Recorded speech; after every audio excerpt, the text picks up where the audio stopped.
Մեր հաջորդ կապը թուրքագետ Ռուբեն Սաֆրասյանի հետ է։ Բարև ձեզ, հարգելի Սաֆրասյան։ Բարև ձեզ։ Արդեն 6-րդ օրն է Իրան-Իսրայել օդային պատերազմը ընթանում։ Պետք է պատրաստվել այդ պատերազմի ազդեցությանը արդեն։ Գիտեք, դեռևս պարզ չի թե այս պատերազմի հետևանքները եւ արդյունքները ինչպիսին կլինեն։ Այբ որ պարզ կլինի, որ ինչ արդյունքներ կունենա այս պատերազմը, ժամանակ կոնկրետ պատրաստվել պետք է։ Իսկ ներկա փուլում ես կարծում եմ կարևոր է, որ մոնիտորինգը այս իրադրությանի լինի հնարավորինս բազմաբնույթ եւ հետևանքները ուսումնասիրվեն, հնարավոր հետևանքները։ Դա շատ կարևոր է եւ շատ կարևոր է, որ մենք մեր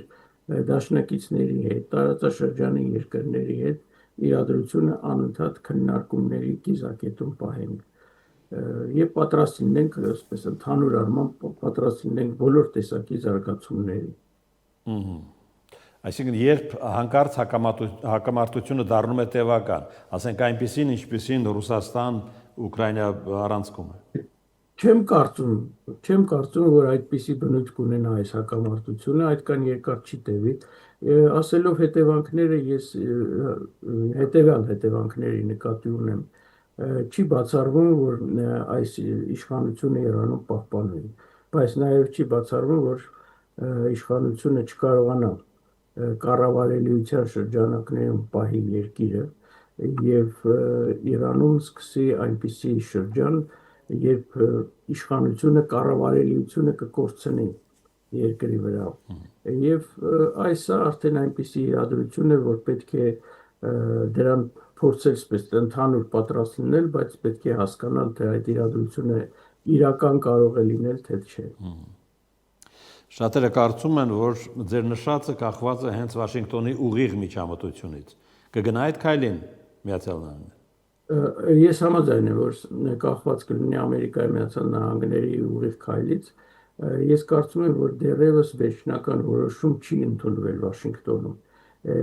Երեք տեղի ունեցավ Թրամփի խորհրդակցությունը իր անվտանգության գծով խորհրդականների հետ եւ որոշում չի ընդունվել ըստ էության։ Ես կարծում եմ, որ Վաշինգտոնը դանդաղում է վերջնական որոշում ընդունելուց, մտավախություն ունի, որ Իրանը դեռևս ունի այնպիսի պաշարներ զենքի, մասնավորապես բալիստիկ հրթիռների, որոնք կարող են վնաս հասցնել ամերիկյան ռազմաբազաներին, որոնք տեղակայված են Մերձավոր Արևելքում։ Եվ այդ հարվածը Իրանի, եթե ամերիկացիները միանգամից ուղղակիորեն միջամտեն, կարող է հանգեցնել կորուստների ամերիկյան զինյալների մոտ, իսկ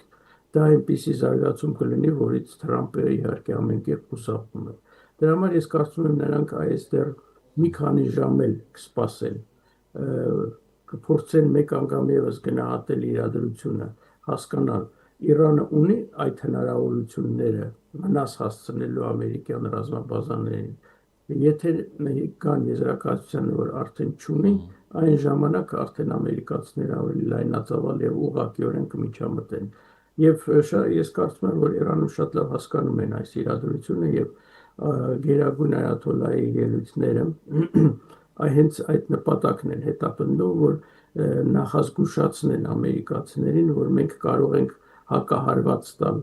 ձեր ռազմաբազաներին, դրա համար զուսպ եղեք, մի միջամտեք։ Ես կարծում եմ այս իրադրությունն է, բայց այդ իրադրությունը երկար չի կարող տևել։ Կամ այսօր գիշեր, կամ վաղը արդեն իրադրությունը կփոխվի եւ ավելի պարզ կլինի։ Սկսվել է արդեն Իրանից մարդկանց հոսքը, հատկապես Հայաստան։ Իրանահայեր այդ թվում շատ են գալիս։ Խուճապի նշան է։ Մի կողմից իհարկե խուճապը անխուսափելի պետք է լինի, մյուս կողմից ամերիկյան ղեկավարության այս Թրամփի հայտարարություններն են, որոնք պահանջում են ըստ այդ հայտարարությունների, որ բնակչությունը լքի Թեհրան է։ Ես կարծում եմ այդ երևույթները առկա են։ Ինչն էր անսպասելի, Իսրայելի հարձակումը, թե Իրանի այսպիսի պատասխանը։ Երկուսն էլ անսպասելի էին, ամենայն դեպս ինձ համար։ Իրանի կներեք Իսրայելի հարձակումը շատ լավ նախապատրաստված էր, դա զգացվում է, որ երկար աշխատանք է տարվել ընդ որում ամենատարբեր մակարդակներով, ոչ միայն դա զինված ուժերի հարձակում էր, այլ հատուկ նշանակության ջոկատների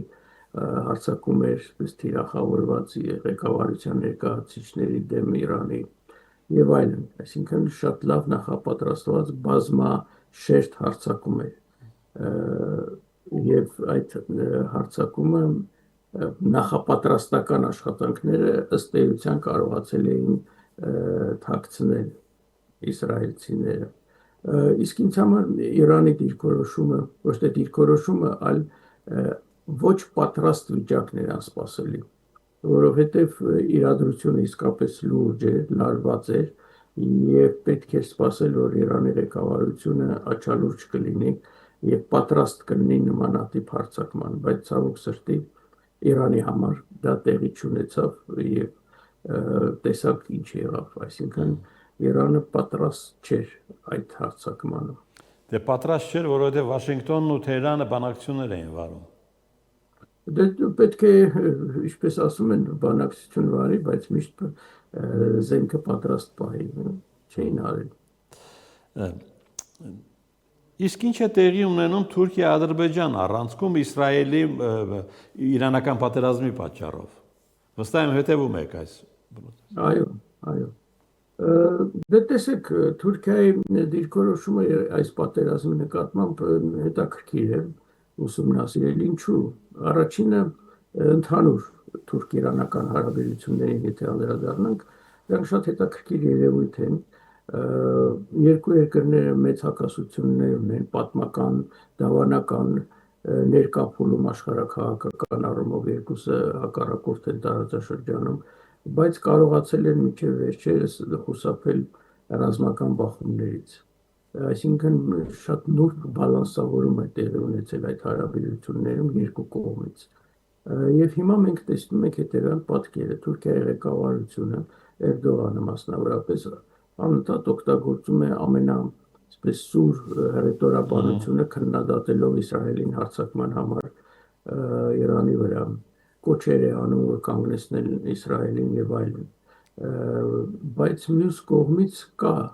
լրատվություն որը ես չեմ կարող ասել դա իրական է թե չէ բայց ամեն դեպքում կա լրատվություն որ թուրքական զինված ուժերը մասնավորապես օդուրը որոշակի առումով օժանդակել է Իսրայելին եւ օժանդակում է Իսրայելին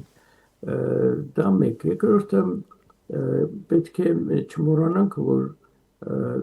Իրանի հյուսիսում գոյություն ունի ատրպատական այդ մեծ նահանգը որ ադրբեջանցիները անվանում են արևմտյան Ադրբեջան եւ տեսեք այստեղ գործում են թուրքերի թուրքական հետախուզության հատուկ ծառայությունների կողմից հովանավորվող մի շարք կազմակերպություններ կիսաընդհատակում պանթուրքիստական բնույթի այդ թեման բավական ուսումնասիրվել է եւ կան գրքեր գրված դրա մասին ատենախոսություններ պաշտպանված դրա մասին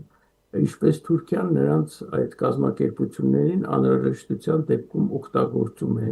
գլուխ են բարձրացնում եթե Թուրքիային անհրաժեշտ է հետո նորից անցնում են ընդհատակ եւ սա այդ բալանսի մասն է կազմում որ դա օգտագործում է Թուրքիան Իրանի վրա ճնշում գործադրելու համար եթե մի պահ պատկերացնենք որ փորձնում է Իրանի ղեկավարությունը կառավարելիությունը երկրի նկատմամբ չի բացառվում որ կսկսի տարբեր տարածաշրջանների որոնք էթնիկապես տարբեր ժողովուրդներով են բնակեցված այսպես ցկտումը իրականանալ դուրս գալու Իրանի կազմից մասնավորապես երեք արդեն քրդերի ներկայացուցիչը հայտարարեց որ Իրանի քրդերը խոսքը գնում է Իրանի քրդերի մասին ցկտում են ինքնուրույնության դուրս գալ Իրանի կազմից ես չեմ բացառում որ եթե կառավարելիությունը կորցնի ներկայիս վարչակարգը ապա կարող է նաև նման շարժում սկսի ատրպատականում իհարկե թուրքական անմիջական ղեկավարության ներքո թե ինչ կլինի դրանից հետո դա դժվար է կանխատեսել Ադրբեջանը իհարկե շատ ավելի քիչ հնարավորություններ ունի ներգրավելու իրանական գործերում, նա ավելի, ինչպես գիտենք, հանդես է գալիս որպես Իսրայելի դաշնակից եւ ըստ էության հավանական է օգտագործվում է տարածք Ադրբեջանի Իսրայելի կողմից հարձակումների համար։ Մյուս կողմից Ադրբեջանը խնդրում է Իսրայելին չռմբակոծել այն տարածքները, որտեղ ադրբեջանցիներ, իրանցի ադրբեջանցիներ են ապրում։ Այո, բայց իրականության մեջ տեղի ունենում ճիշտ հակառակը։ Իսրայելը խփում է այդ քաղաքներին։ Խփում է ռազմական նշանակության կառույցներին եւ ես կարծում եմ, որ Իսրայելը նույնպես այսպես հաշվի է առնում այդտեղ թուրքական կազմակերպությունների գոյությունը եւ հիմա դժվար է այսպես ասած հասկանալ Իսրայելը կողմ կլինի, որ այդտեղ սկսի անջատողական շարժում Իրանից, թե կողմ չի լինի։ Ես կարծում եմ, որ եթե մի քիչ ավելի ընդհանուր այս խնդրին վերամոտենանք, ես կարծում եմ, որ մեծ տերությունները, առաջին հերթին Ամերիկայի Միացյալ Նահանգները, նաև մի շարք այլ մեծ տերություններ, նրանք շահագրգռված չեն, որ սկսի Իրանի տրոհման այսպես գործընթացը միասնական պետություն կփորձեն պահել, բայց եթե ներկայիս իշխանությունները չկարողանան պահել երկրի կառավարելիությունը, ինչպես դա պետք է ապահովի, սա էլ մեծ խնդիր է, սա էլ շատ մեծ խնդիր է։ Ռեզա Փահլևին վերջին շահի զավակը որդին վերջերս շատ ակտիվացել է, իսկ նրա վերջի հայտարարությունը տարբերվում էր նրա նախորդ հայտարարություններից, որտեղ ինքը հայտարարեց, որ ունի հատուկ սպես նախապատրաստված ծրագիր, ինչպես ինքը պետք է իրեն հավատարիմ ուժերի միջոցով իրականացնի Իրանի անցումային շրջանը 100 օրվա ընթացքում ներկայիս վարչակարգից նոր վարչակարգի, բայց պետք է նաև մենք շատ լավ հասկանում ենք դա եւ հաշվի առնենք, որ նա չունի հնարավորություն լրջորեն ներազդելու Իրանի բնակչության վրա, որտեղ չունի այդ հեղինակությունը։ Այնպես որ շատ բարդ է իրադրությունը։ Զարգացման այսպես տարբերակները դեռևս պարզ չի, որն է ավելի հավանական։ Չի բացառվում, որ Իրանի ներկայիս իշխանությունները կկարողանան պահել կառավարելիությունը երկրի եւ կկարողանան այդ իրադրությունը, այսպես ասած, իհարկե մեծ կորուստներով, բայց դուրս գալ այդ իրադրությունից։ Իհարկե շատ բան կախված է Ամերիկայի Միացյալ Նահանգներից։ Եթե ամերիկացիները չմիջամտեն, ես կարծում եմ ավելի հավանական կլինի այդ տարբերակը։ Եթե ամերիկացիները միջամտեն, իսկ կարծես թե ինֆորմացիա է գալիս Վաշինգտոնից, որ Թրամփը կամաց սկսում է ավելի այդ մոտեցումը իր այսպես ուշադրությունը սևեռել, այսինքն դեպի միջամտությունը Ամերիկայի Միացյալ Նահանգների ուղղակի կարող է երկիրը շատ ծանր վիճակում հայտնվել։ Հետաքրքիր է նաև թե ինչը ստիպեց Ադրբեջանի արտգործնախարարին արդարանալ, որ Ադրբեջանի տարածքը չի օգտագործում Իրանի դեմ։ Այո, բոլորը ունեն ինֆորմացիա կարևոր խաղացողները տարածաշրջանի եւ մեծ տերությունները, որ օգտագործվում է եւ դա էլ հենց փորձում են, այսպես ասած, այն իրողությունը, որ կա, փորձում են կոծկել Ադրբեջանի իշխանությունները։ Հիմա հետաքրքիր շրջան է, չէ՞, Հայաստանի վարչապետը մեկնում է Թուրքիա։ Մեկ օրից։ Այսօր եկավ ինֆորմացիա, որ մեկնում է նաև Ալիևը։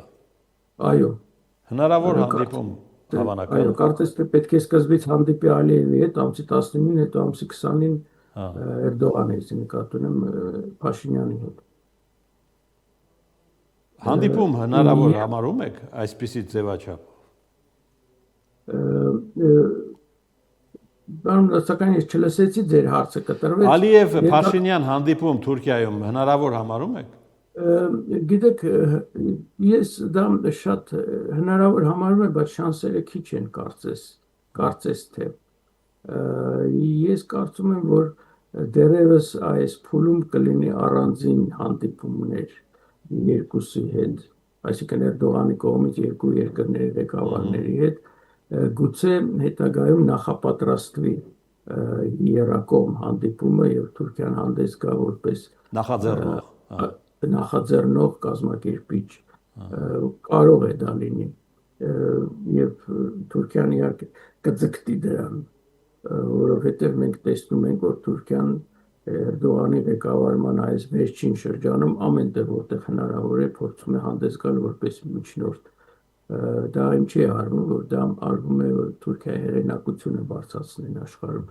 եւ ես չեմ բացառում որ նաեւ հարավային Կովկասում Թուրքիան կփորձի նման մոտեցում ձևավորել ձևակերպել բայց դա միանգամից չեմ կարծում որ միանգամից տեղի ունենա որտեղ կողմերը եւ Հայաստանն եւ Ադրբեջանը իրենց պահանջները կդնեն դրա համար Էրդողանի համար կարեւոր կլինի առանձին լսել այդ մոտեցումները երկու երկրների նոր հետո արդեն փորձել երրակողմ հանդիպում կազմակերպել Այսքանը շնորհակալություն որ միացաք մեզ այսօր Շնորհակալություն հրավերի համար պարոն Նացականյան լավ եղեք տեսություն Մենք լսում ենք թուրքագետ Ռուբեն Սաֆրասյանին